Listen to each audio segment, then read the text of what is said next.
Insider, the first podcast for media and marketing executives that connects how offline attention drives online conversion. My name is Tim Rowe, and for the past 3 years, I've been interviewing guests about their unique experiences in bridging this misunderstood and undervalued opportunity that exists for brands to build long-term equity and scale profitably. In today's episode, I'm recapping the things I learned from Guest Spotlight episode number 92 with Matt Raymond, Director of Digital Operations for Team Auto Group, one of the fastest growing automotive dealers on the Mid-Atlantic coast. Matt is a recipient of the prestigious Automotive News 40 Under 40 Award for his contributions to helping grow Team Auto from one dealership to having 6 dealerships in less than 5 years. An incredible feat by any measure, and one that includes out-of-home advertising as part of the marketing mix. So, what did I learn talking to Matt? One of my favorite things about Matt is that he's full of these little sound bites of marketing wisdom that sound so simple when you hear it. And I think that anytime you make something simple to understand, that it creates the most value because anyone can understand and apply it. And the first nugget of simple wisdom that Matt shared was a great reminder that, like politics, all advertising is local. And the value of being grassroots is a superpower, regardless of whether you're a big national brand or a local car dealership. One of the ways that Matt uses offline marketing, specifically digital billboards, to connect with the community has been to donate a portion of his advertising space to local charities.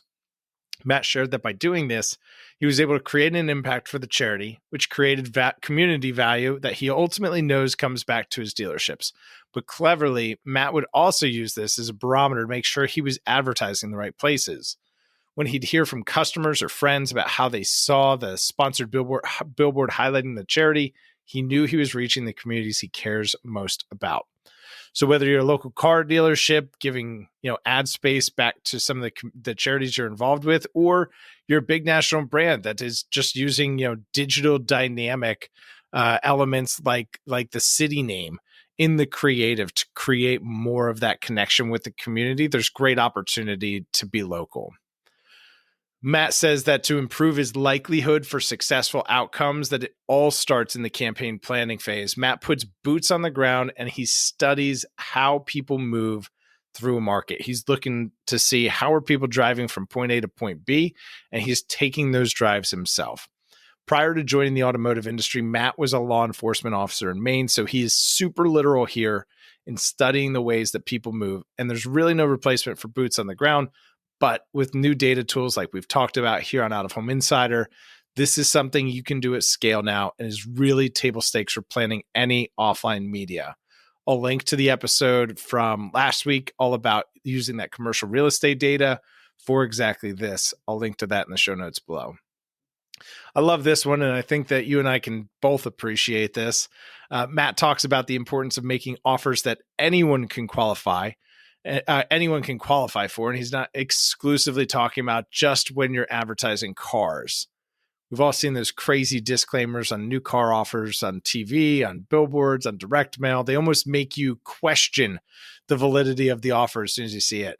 In fact, Matt doesn't love advertising new vehicle specials at all, because when you actually break down the math on the number of cars you'd have to sell to recoup on a couple of billboards, the math stinks.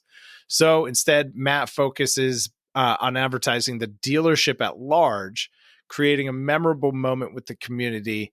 And by doing that, Matt believes he's building brand equity that will help him to improve things like email response rates, lower his cost per click on Google paid search, continue to enhance the dealership's prestige in the community, and ultimately to capture long-term market share by focusing on servicing cars instead of selling them, knowing that there are far more people who need an oil change than this month than are going to buy a new Chevy Silverado. Matt talks about one billboard he did for their collision center. I like this one a lot. He talked about this billboard they didn't even make an offer. They just sought to be memorable and by being funny. It was for the collision center, so like the place you go to get your bumper fixed when you hit the mailbox. The billboard had a great headline that read, "When you've hit everything but the lottery." I think that's something that we can all relate to. Most of us haven't hit the lottery, and this is obviously cheeky and fun, and it was something memorable. And he had customers coming in who had never been to the dealership, and didn't even know they had a collision center and talking about seeing that billboard. And that's two birds, one punchline. See, I tried to roll a dad joke off there. I can't be as smooth as Matt. Matt is the master of dad jokes. So that one was for you, buddy. Two birds, one punchline. All right. So the next thing here, next pillar that I took away from Matt, advertising doesn't grow your business. It grows share of mind. You still have to execute. Advertising just gets you a seat at the table in the mind of the buyer. And at the end of the day, you have to be able to do your business and deliver on the promise that your advertising makes. There's this consistent theme as I'm re-listening to these episodes, and it's that there's a competitive advantage in being able to move fast. Matt talks about a billboard that was on the main road coming into town where one of his dealerships is. It's an Air Force town. So there are always fighter jets zooming around. And if you've ever been around an Air Force base or even just, close to an airport, it can be pretty loud. So there was on that road into town, there's an old billboard, an old faded billboard. We've definitely seen these old faded billboard coming into town. Maybe, it was the town that put it up, but somebody put up this billboard. It said, "We love jet noise," obviously paying homage to being an Air Force town. So Matt, being familiar with buying billboards, recognized that the vinyl material was pretty faded and that this might mean that the billboard was available. So he called up the billboard company that owned it, confirmed it was available. He had his in-house graphic artist mock up an idea, and within a day, he had secured the billboard location. And on that billboard that for years had read, "We love jet noise," Matt's team launched a great billboard for one of their Chevy stores that says, "We love vet noise," with a picture of the all-new Corvette, which had just come out at the time. It was a hit with the community, created a ton of buzz, drove traffic for sales and service, and was ultimately effective because of the context and the content. There wasn't a pretty dashboard or some AI machine learning thing that said, "Do this and this will work." It was just good marketing fundamentals, common sense, and that's kind of the beauty of what we get to do. It's just good marketing. And speaking of good marketing, you've been doing good marketing for Out of Home Insider, and for that, I want to thank you. So thank you. Looking at just the analytics for the last 5 episodes, together we've reached 95 different cities from 12 different countries. In fact, the US only makes up about 70% of the podcast audience, and some of the top countries and cities may surprise you. So let's run down some of the countries today. Yes, United States is number one. But for me, it's crazy because I thought my audience was the 11 other salespeople in an office in Eastern Pennsylvania when I started the podcast. Never thought that we'd be doing the top 5 countries that Out of Home Insiders listen to in. Number 1, the United States. Number 2, Canada to the north. Number 3, Australia. Number 4, Guatemala. And number 5, rounding out the top 5, the Czech Republic. So if you're listening from one of those countries, congrats. You're listening from a top 5 Out of Home Insider country. That's still crazy for me.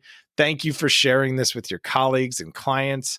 The cool thing about that list too is that we have opportunities either in those countries or regionally close to those places listed over on oohired.com. That's OOhired.com or oohired.com. Either one of those URLs is going to get you to the same place. So OOhired.com or oohired.com is going to get you to the first free community-powered career marketplace exclusively for Out of Home.